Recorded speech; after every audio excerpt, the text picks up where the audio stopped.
Welcome to day 7 of How to Build a Godly and Manly Foxhole. I'm your host, Kyle Thompson of Undaunted.Life. Let's get into it. All right, guys, let's go over a quick recap of all the 6 days that we've done so far leading up to today. On the first day, we looked at the question, what makes a godly man? The second day, what makes a manly man? Third day, can you be both godly and manly? Fourth day, was Jesus a manly man? Fifth day, what is a foxhole? And then yesterday, the 6th day, why does a man need a foxhole? So quick recap. In day 1, what makes a godly man? We looked at 2 things. 1, the truths outside the self. So that's the narrative of humanity that we're all living in. And then second, the truths displayed publicly. And this answers the question, what makes a godly man? And we listed those characteristics that we got from the Bible. And on the second day, we looked at what makes a manly man. At Undaunted.Life, we have a definition of what a man is, and it's this. A man is a male that cultivates spiritual, mental, and physical resilience daily. We looked at the life of now deceased Navy SEAL Adam Brown and also Paul, specifically his second letter to his pupil Timothy. Then on day 3, we looked at can you be both godly and manly? And of course, we said, yes, you can be that. Adam Brown is a great example of that. Nehemiah is a great example of that. We spent a lot of time on those guys.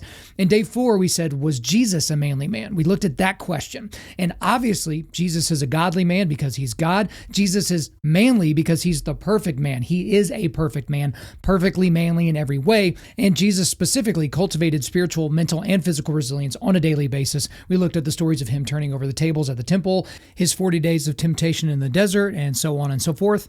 And then on day 5, we looked at what is a foxhole. So a foxhole is a group of men that constantly push each other to cultivate spiritual, mental, and physical resilience daily. That is the definition of a foxhole. And we talked about how Jesus had a foxhole, and those were his 12 apostles. And then yesterday on day 6, we looked at why do men need a foxhole? Specifically, Jesus had one, so that's a great reason to have one. And we weren't built to do battle alone. That was the main contention of yesterday. You're not built to go through life alone in isolation. We also looked at the story in Mark of the men helping the paralytic, and we talked about the phalanx. It was a great day yesterday. But guys, if you have not caught up to today, make sure you go back and listen to days 1 through 6 before you take in today's lesson. Now, today we're going over one of, if not the most common questions that I get asked, and that is, how do I build/maintain my foxhole? How do I do that? So we're going to get really granular in this episode, okay? There's not a whole lot of theory in this episode. This is ground level stuff. We're not hanging out at 30,000 feet today. We're going all the way down to ground level. So this is your heading for today. I'm going to put you in the right headspace. The big key is this. If you don't already have a foxhole, be the one that starts it. Let me repeat that. If you don't already have a foxhole, be the one that starts it. Most guys are just looking around like, oh man, this whole concept of a foxhole seems really cool. I wish I had one, gosh darn it. And I'm looking around and I just don't see anybody. You're the one. If you're looking around for the guy to start it, stop looking for that guy. You're the guy. You are the guy. My foxhole started 13 years ago, well before I even met these people, because one guy just said, hey, I think I'd like to get some guys together to do some jujitsu on a Sunday night. Maybe we can start reading some books together. And then here we are 13, 14 years later, and we're still developing each other. We're helping each other forge this spiritual, mental, and physical resilience. We're this, tight-knit group of brothers. You know what I mean? And if you don't already have a foxhole, put yourself in the mindset before you listen to the rest of this devotional today that you are going to be the one that gets it going, okay? But before we get into the specifics, I'm going to take a quick aside for any ladies out there that are listening to this devotional here, okay? You all have a very, very specific role to play here, because when you encourage your men to do things like this, you are the wind beneath their wings, baby. If they see you being supportive of them trying to cultivate a foxhole, trying to get men around them that are going to do life with them that will end up bettering not only his life, but your life and the life of your family. Don't be the anchor. Be the wind. Be the one that lifts them up. Be the one that encourages them. Now, there is a line. There is a definitive line. Like if they're gone every single night hanging out with their foxhole or whatever they're saying, that's an issue. They have some responsibilities at home. They have some responsibilities to you. They should be taking you on dates. They should be hanging out with the kids. All those things are true. But do not be that gal that's like, oh my gosh, are you going to hang out with your friends again? You hung out with them last month. Don't be that person, okay? Encourage this. I promise you, you should see some of the emails that I get from women When their men start listening to our podcast, or they've, read some of our content, or they've built their own foxhole, they're just like, I don't know what you said to him, but he's been awesome. Right? He was like this ball of nervous energy and stress. And then all of a sudden he started, hanging out with these guys and, kind of letting loose every week and stuff like that. And he's just gotten so much better. It's been so much more pleasant being around him. The thing is when I read those emails, I'm not surprised in the least bit. I mean, I'm excited. I'm fully aware that that's true. And that's how this all happens. But you just have to be there to support him, because this is going to be great for everybody. So I'll, come back to the main point today, but let's go ahead and dive in to how to build and maintain your foxhole. So there is a 3-step guide I'm going to give you for how to build this and maintain it. Step 1, identify. Step 2, refine. And step 3, maintain. Identify, refine, maintain. So let's talk about step 1, identify. You need to identify potential foxhole guys in your life. So I'm going to give you 7 different things that you should be looking for in a foxhole guy. If they don't really check these 7 boxes, they're not going to be a foxhole guy for you. So the first thing is it's a guy that you see often. Now, this might seem a little elementary, and it's meant to be, because the thing is, if you're not seeing this guy often, that can't be a guy that's in your foxhole. Okay. So a lot of guys will think of, their frat guys that they used to hang out with back in the day in college, maybe 10, 20 years ago. Some people are going to think about the old intramural softball team. Maybe it's the fantasy football league, something like that. If you're not seeing these guys on a weekly basis, minimum, this can't be a foxhole guy. Because the reason is so unbelievably clear. Because guess what? If this person used to be one of your best friends, maybe in high school or something like that, but you don't really see him that often, maybe once a year, maybe once every couple of years, that person is not consequential to you. That they're not going to notice things in your life because they're not around you. They're not going to notice, man, he's got a little chip on his shoulder right now. I wonder where that's coming from. Maybe I should, pull him aside and we should have a chat about that. You're not even going to know to look for those things because you don't see him enough. So a guy you see often. Number 2, a guy that is available. A guy that is available. Again, this kind of goes back to the concept of a 6 p.m. friend versus a 3 a.m. friend. If you're constantly reaching out to a guy and he's just not available, hey man, let's go hang out. Oh yeah, I would, but I got this thing. I got whatever. And then you just keep hearing that excuse from this type of a guy. Imagine his availability when you really need him. Because you've asked him to hang out 5, 6 times, and most guys aren't gluttons for punishment, so you're not just going to keep, pursuing someone like that. But if the guy's just always unavailable, that's not a foxhole guy. Number 3, a guy that you've watched make improvements in their life. Because most of the men that and because, for some of you, you may have had friends or at least acquaintances for decades or more. If they're the same type of guy now that they were when you met them, that should be a red flag for you. That's a problem. Because we should all be able to look back on who we were 5 years ago and be a little bit embarrassed. Like I certainly do. I certainly look on who I was 5 years ago and think, man, you thought that? Man, you thought that was a good idea? You thought that shirt looked cool? Like you should constantly be striving for improvements. So these guys that are in your foxhole, you should see them improve and mature over time. That's a prerequisite for being a foxhole guy. The 4th thing, a guy that seems to always be striving. Always be striving. Okay.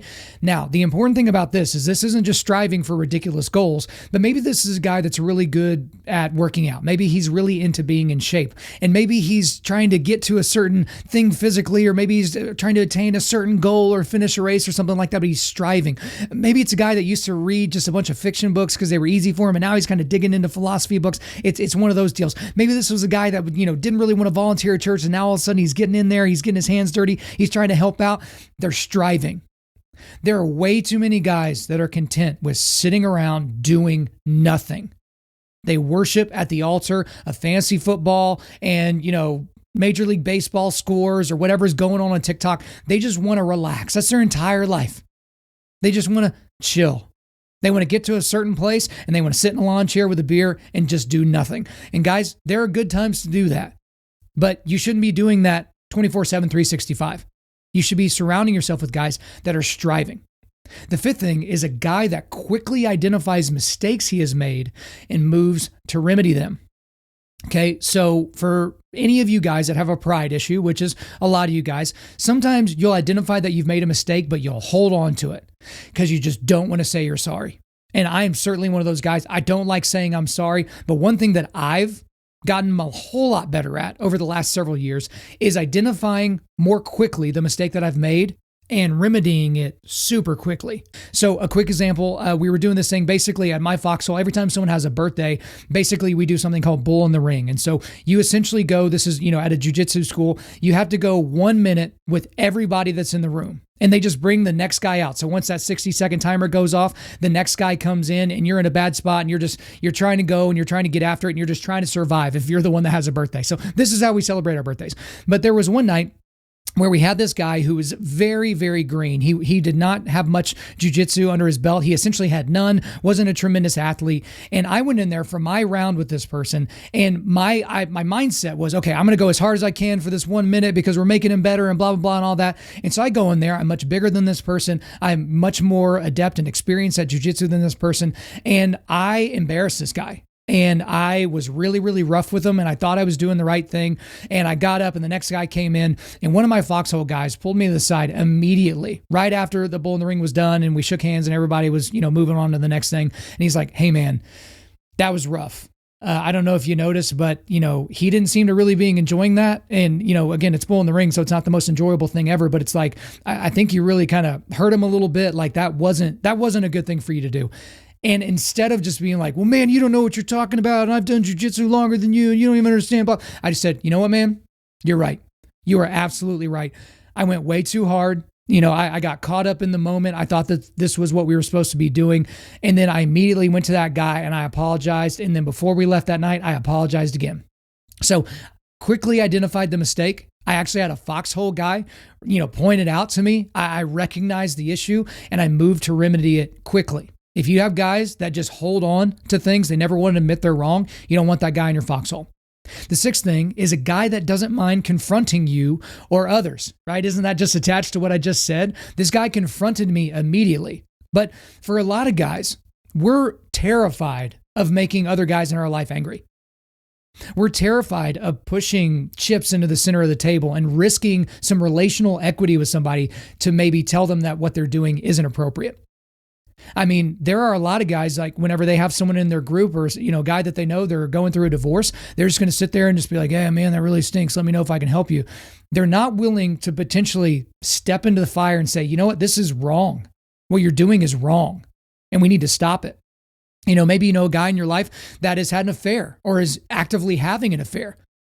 You have to be the guy to risk your friendship to say, "Buddy, what you're doing is wrong. It's not something that I'm going to stand for.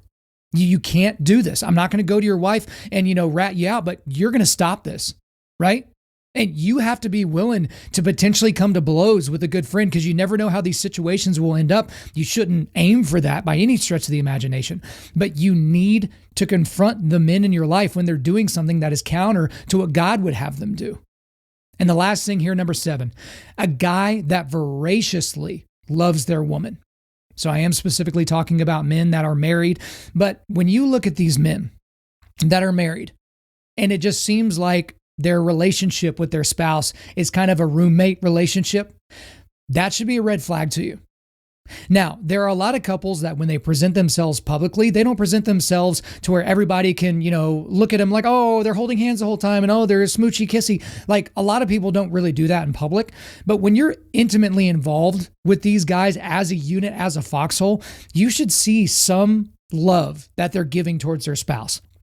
And even when they're not around their spouse, you should see these guys saying great things about their women, not complaining about their women. There's a guy the other day that I was training with, and he was just complaining about his wife the whole time. And finally, it was like, "Buddy, I don't want to hear this. Tell me something nice about your wife. Tell me something you love about her." Like, you should voraciously love your woman. And again, this is a huge key for the 7 things that I just got through saying. I'll read them again here. Number 1, a guy you see often. Number 2, a guy that is available. Number 3, a guy that you've watched make improvements in their life. Number 4, a guy that seems to always be striving. Number 5, a guy that quickly identifies mistakes he has made and moves to remedy them. Number 6, a guy that doesn't mind confronting you or others. And number 7, a guy that voraciously loves their woman. The key here, you have to be this kind of guy as well. Don't just look for these qualities in somebody else. You need to have these qualities. If there's something on that list of 7 things that you're not doing well right now, you need to fix it. And I mean right now, you need to fix it. You need to make adjustments to where that can be something that can be said of you. But now let's talk about where to find foxhole guys. And this should be pretty simple because most of you guys are going to have some sort of experience in these areas. But the first thing is potentially your family. Maybe you have some family members that could be foxhole people. Maybe it is your dad. Maybe it is your uncle. And maybe it's someone that's probably a little bit closer to your age. So that could be a brother, maybe a cousin, first or second cousin that's kind of close to you. Those could potentially be foxhole guys. Again, they need to kind of meet those 7 standards that I laid out above, but look in your family. Also look in your church. Now, I will say this, make sure you proceed with caution, because I've talked about it a lot in this entire devotional, where it's like the church has part of the issue as to why men don't have foxholes and why men aren't manly today. They certainly have a role to play in that. And there's a lot of guys at church that, they're presenting. They show up on Sunday in their perfectly pressed shirt and they've got their wife on their arm and isn't everything great? And they're a mess, right? They're showing off. In the community that I live in, you literally can't throw a rock and not hit a church in terms of where I live in the country. But you're going to have a lot of people that are just doing it up for everybody else. They're trying to show off to everybody else. Hey, look how great I am. Look how virtuous I am. I showed up on Sunday. I might even show up on Sunday night. And they're just going to move on with their lives. So proceed with caution. You can still find foxhole guys there, but perhaps not as many as you would think. But you can also look at the gym you work out at, or a box if you're a CrossFit person. Maybe it's a jiu-jitsu academy. Maybe it's a Muay Thai school or a boxing school. Maybe it's some sort of a social club. Maybe it's Rotary or Toastmasters. There's tons of clubs out there like that. Maybe it's at work. A lot of you guys work closely with other men. You see them on a regular basis, maybe 5 days a week. So that's where you can find some foxhole guys. And there are areas that you can look that are outside of the ones I just listed there. I'm just trying to get you guys thinking in terms of the types of people that are around you, because not all of you kind of do all the things I just listed, but there are guys there that can be part of your foxhole. Okay, so that's step 1. You need to identify. That's step 1. Now we're going to move on to step 2, which is refining your foxhole. So if you go back to day 5 of this devotional, when Jesus called the 12 apostles, we looked at Mark 3, verses 13 through 19. And so Jesus didn't just pick 12 random dudes. He chose these men from a larger group of disciples. That is important. It wasn't just, it looks like there's 12 people following me around all the time. I guess you are my guys. No. Jesus chose these men, and he chose them for specific reasons. Now, his reasons are above the reasons that I laid out above, obviously. But at the same time, this is a very important thing, that Jesus didn't just have the guys that were with him. He chose them. Because there are some people that end up around you, they end up in your foxhole, and you didn't choose for them to be there. And we'll talk about how to get rid of some of those guys here in a second. But one thing that I find that's important is if you're going to be refining your foxhole, you need to know what a foxhole guy is not, okay? And it's not just the opposite of the things I listed earlier. You need to really look and see what a foxhole guy is not. The first thing that a foxhole guy is not is a wuss. A wuss. And you guys know exactly what I'm talking about. This person doesn't have that internal fortitude that you need in a foxhole guy. The second thing a foxhole guy is not is a complainer. Someone that's always just, man, everything stinks. And why do we got to do this workout? Man, I don't want to read that book next. And man, why do we have to go to, this place? Why can't we go to that place? Well, I don't want to eat there. They're just complaining. They're complaining about their circumstances. They're complaining about their life. You don't want that guy in your foxhole. The third type of guy you don't want in a foxhole is an excuse maker. Someone that's always got an excuse. Oh, yeah, I was late. I was just kind of messing around with the dog and I kind of lost track of time. Oh, yeah, I would have got that project done, but you know what? I was kind of doing this or blah, blah, blah, or whatever. You don't want that person. The person that constantly has a reason for why they're not doing what they're supposed to be doing. That's an excuse maker. And a lot of excuse makers are liars. Because some of these excuses happen like, oh, hey, why are you late? There was an accident on the road that I normally use. It took me 15 minutes to get through the intersection. That's why I'm late. Okay, that's a realistic excuse, and that's one that we can take. But a lot of people just straight up lie. They don't really care about the consequences. They're just going to lie to you. You don't want that in your foxhole. A fourth thing that a foxhole guy is not is a settler, right? Someone that is willing to just settle. Again, they get to a certain point physically, and they're like, I'm good with that. I can run about 2 or 3 miles without dying. Why do I need to run 10? I got my marriage to a pretty good spot. My wife and I don't fight as much as we used to. That seems to be okay. You know what? I'm doing okay at work. I'm just not really wanting to rock the boat. I think this should be fine for me. You don't want a settler. You want someone that's really, again, going back to my list a little bit, you want someone that's going to want to strive. So that's someone that's always pushing. Another thing that a foxhole guy is not is an addict. Now, this can go a lot of different ways. If you have an alcoholic in your foxhole, that could potentially be a problem, especially if you struggle with drinking. If you have someone that's addicted to pornography and masturbation in your foxhole, and they talk about it openly, or they're sending you links or sending you pictures in group texts or something like that, that's a problem. If you have someone that's addicted to lying or addicted to money or addicted to any number of things, that is a hard person to deal with inside your foxhole, because that's going to have some different things that come out from it. And it could potentially bring down someone else in your foxhole and potentially even you. You don't want that. Another thing that a foxhole guy is not is a womanizer. That's something that's really important. A lot of guys think, oh yeah, they just kind of mess around, they're elbowing guys, and hey, look at them. And I've talked about examples in this devotional about, hey, they're checking out the waitress, or hey, look at this picture of this person I found online just now. You know, it's that type of a thing. You don't want that guy, especially if you're trying to voraciously love your woman. You don't want some jackal in your life that's just basically trying to get you to cheat on her with your mind. And a lot of times when these guys have these affairs, they go on and have these different experiences with other women, it usually started with them not being able to control their eyes. And maybe it's because they were surrounded by a bunch of morons that were telling them to look around. Hey, you know what? Well, we're all going to go out to lunch today. Where do you want to go? And they go to a place where there's scantily clad women, right? Well, why would that be a place that you would want to be? If you're trying to uphold this Christian godly standard, you don't want that. You don't want a womanizer in your foxhole. And the last thing that a foxhole guy is not is a bum. A bum. A guy that's never working hard.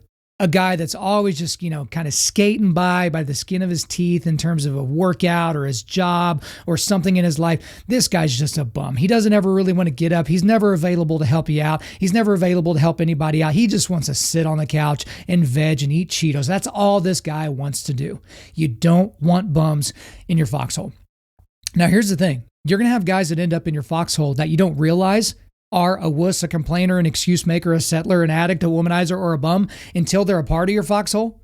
Maybe that's revealed about them later. Maybe that's a bad habit they developed. So I want to talk a little bit briefly about how to kick bums out of your foxhole. It's kind of a 4-step process here. You confront them, you challenge them, you create distance, and then you cut them off. So confront them. Let's just kind of use the womanizing example. Let's say you got a guy that's a womanizer. He's constantly checking out girls and women everywhere that you go, something like that. You confront him. Hey man, I know that, we're guys and everything like that, but every time we go somewhere, every time we go to a restaurant, I don't know if you notice this, but you're constantly checking out the waitress, you're making comments about their bodies, and it makes me uncomfortable. I don't think you should be doing that, especially since you're married with children, right? And then if it continues, then you challenge them. Hey buddy, we're about to all go out and grab some drinks, but I want to challenge you. I want to challenge you for the entire night to not check out a single woman. And if you do end up checking a woman out, just don't say anything out loud about it. Like, I don't want to hear it. I'm tired of hearing about it. You challenge them. But if they continue to do that, then you need to create some distance, right? Maybe you don't respond to as many text messages. Maybe they want to go out and maybe you just, make yourself busy. You're not available that night. You kind of create some distance, right? You've already confronted them. You already challenged them. Now create distance. But then at some point, you have to cut that person off. So this is not something to where it's like, okay, you hate them and you're going to ignore them in public, but you have to explain to this man, hey, I've talked to you about this on many occasions.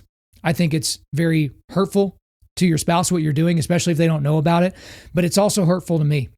I'm trying to maintain a relationship with Christ and a relationship with my spouse. That is something that I can be proud of. And, it's hard for me not to look at other women. So I need guys like you that are constantly checking out women and potentially getting me to check out women as well, tempting me to do that. I can't have people like that in my life. And you cut them off.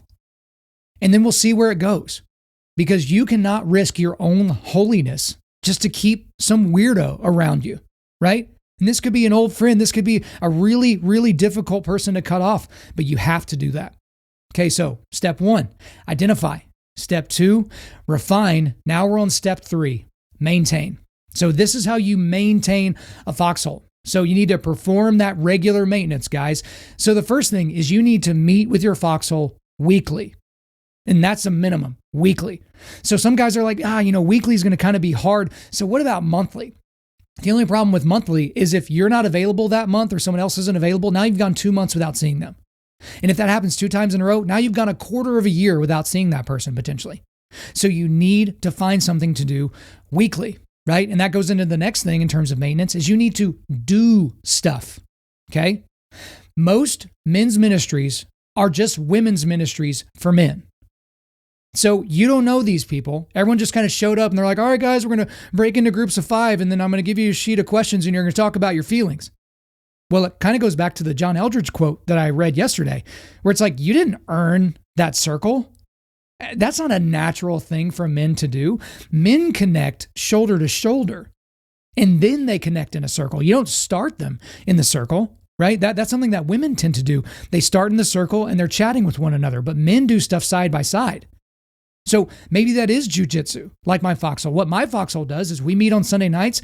We are all reading the same book. So we spend 30 to 45 minutes talking about the reading for that week. Then I usually lead everyone through a pretty brutal workout and then we train jujitsu. And it's not just a bunch of killers in there. Some of these people have no grappling training. Some of these people have no athletic background, but this is just something that they're doing. It's a skill set that they're trying to cultivate.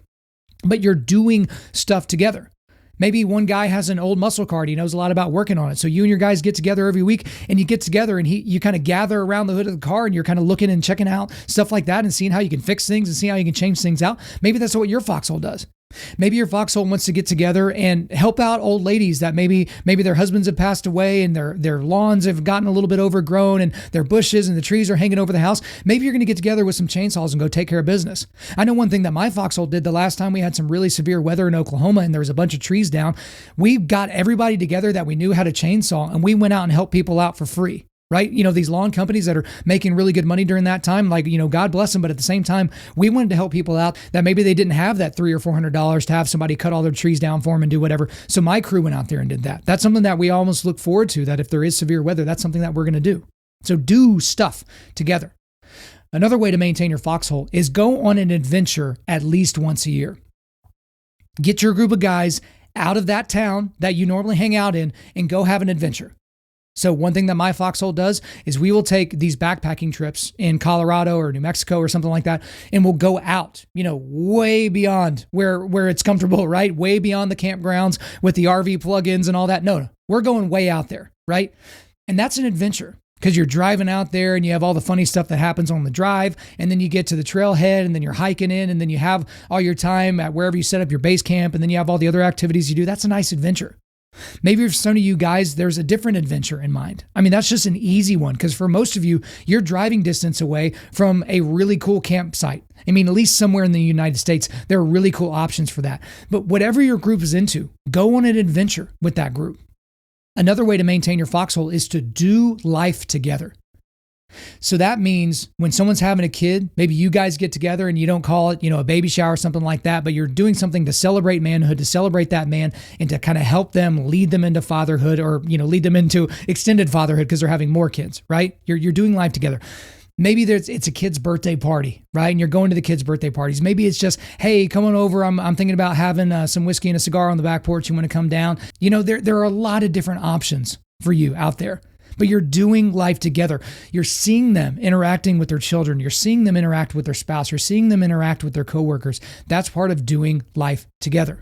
Another way to maintain a Foxhole, and this is going to be a little bit effeminate for some of you guys, but I promise, just stick with me here. Be vulnerable. Be vulnerable. If you need help, ask for help. I know we're men and we're not supposed to ask for help. We're supposed to be able to fix it all on our own. Don't be that guy. Be vulnerable. Be willing to ask for help.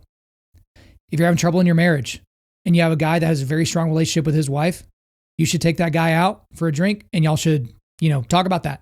You should kind of figure out what's going on. If you're going through something mentally, if you're struggling with something spiritually, if there's relationships in your life that are going crazy, you need to meet with these men and be vulnerable with them. If something's going wrong at work and you think you're about to lose your job, or maybe your job just isn't really satisfying you anymore and you're thinking about doing something else, maybe starting your own business, be vulnerable with these guys. If you're struggling financially, if things just aren't really going well for you, you're really, really scared. It's just one of those things that's constantly in your head bouncing around. You need to be vulnerable with guys. Don't pretend like you've got it all figured out because you don't. And guess what? Spoiler alert, they know you don't have it completely figured out. So make sure you're vulnerable. And another thing that I want to throw out there, last thing I'll throw out there in terms of maintaining your Foxhole is never stop pushing one another. Ever. Never, never, never, ever stop pushing one another. So if you're the guy that's the hard charger during the workouts, constantly push guys. Now, if they're injured, that's something different. But if they're just getting weak, it is your job to help make them strong. If you're the entrepreneurial type and you've got some other guys in your foxhole that are running businesses and they're just kind of slacking off or not really doing the things they need to do in order to build their businesses, you need to get after those guys. You need to see what you can do to help them, push them to be better. If you see guys that aren't really stewarding their relationships well, you need to be in that situation. If you see guys that are being nasty towards their wives or being, harsh towards their children, you need to be on top of those situations. You need to push those guys to be better. Always be willing to challenge. So again, guys, the 3 steps. Number 1, identify. Number 2, refine. And number 3, maintain. So you might be wondering, we're this far into the devotional for today. I haven't heard any scripture yet. Well, there's only one scripture that we're going to be going over today, and it's a common one. It's one that you've heard a lot before. And that's Proverbs 27:17. And I'm actually going to be reading the 1995 New American Standard Bible version of this one because I like it the best. But it's this: iron sharpens iron, so one man sharpens another. So the Benson commentary says this quickens his ingenuity, enlivens his affections, strengthens his judgment, excites him to virtuous and useful actions, and makes him, in all respects, a better man. Matthew Henry's concise commentary about that scripture says this: we are cautioned to take heed whom we converse with, and directed to have in view in conversation to make one another wiser and better. And then the pulpit commentary, it's probably my favorite on this passage, says this: the writer names iron as the sharpener rather than the whetstone, because he wishes to denote that one man is of the same nature as another, and that this identity is that which makes mutual action possible and advantageous. I love that. I love that commentary. Because here's the thing. The process of iron sharpening iron is not a quiet, relaxing process. There are sparks flying. It's loud. It's potentially chaotic. And in order for iron to sharpen other iron, the original iron needs to be sharp. Again, I love that this commentary points out that this isn't just a whetstone, because, a whetstone is one thing, and the iron, maybe the knife or the sword or the axe that you're sharpening is something completely different. No. In this scenario, we're needing men to sharpen one another. Both of them are iron. One of them might be rusted and busted up, and one of them might be sharp and can, chop a watermelon in half with no effort. But at the same time, those are what can sharpen one another. Okay? This is a message for you guys that have maybe looked at all this devotional material and it's come down to this, and you're looking up at the task of building and maintaining a foxhole and thinking, man, that's a daunting task. I don't really know if I have it in me. This will likely not be easy, fellas. You should assume that it's going to be hard. Most things in life worth attaining aren't easy to attain. We all know that. Regardless of what you're thinking about, if it's hard to do, it's probably worth it to do. In order to sharpen other iron, you must yourself be sharp. Guys, I'm imploring you, be the iron that sharpens iron.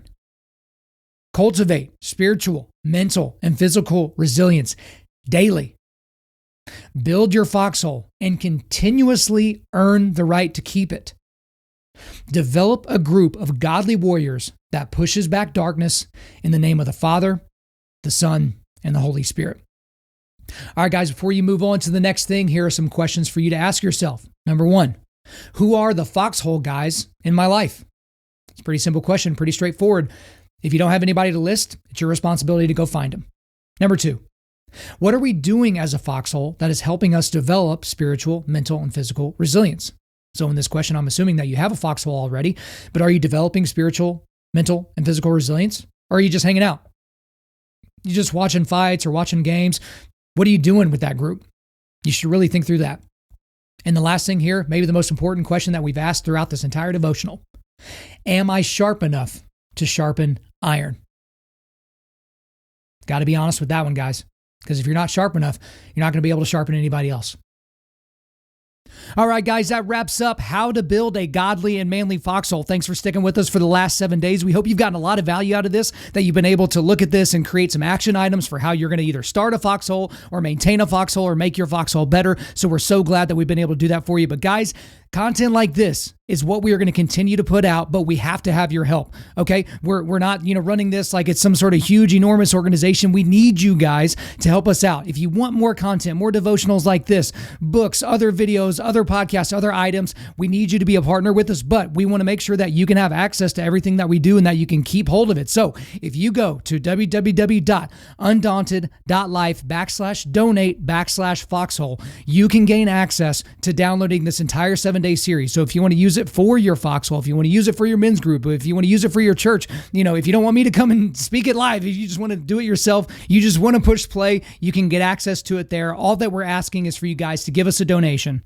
Guys, this took us a lot of time, a lot of effort, a lot of really good brains went into this to make sure that it was good, lasting, evergreen content for you and guys like you. But we need your help if we're going to continue to push back darkness. So right there, if you go to that link again, that link will be in the show notes. You can give us a donation that you feel like is commensurate with the level of value that you've gotten. Okay. You've heard me mention that, I think on day 3 and on day 5, but guys, in order for us to continue putting this out there, you've got to partner with us. Put your money where your mouth is, okay? So either become a monthly partner with us and donate to us monthly, or become a one-time donor. What we are asking is that if you are going to give, please give at least $10. We want to make sure that this is something that is substantial to you, but we know a lot of you can and want to give a lot more, so you can certainly do that as well. But guys, that is all for this series. So until next time, keep pushing back darkness, keep forging spiritual, mental, and physical resilience. Keep seeking the Lion of Judah.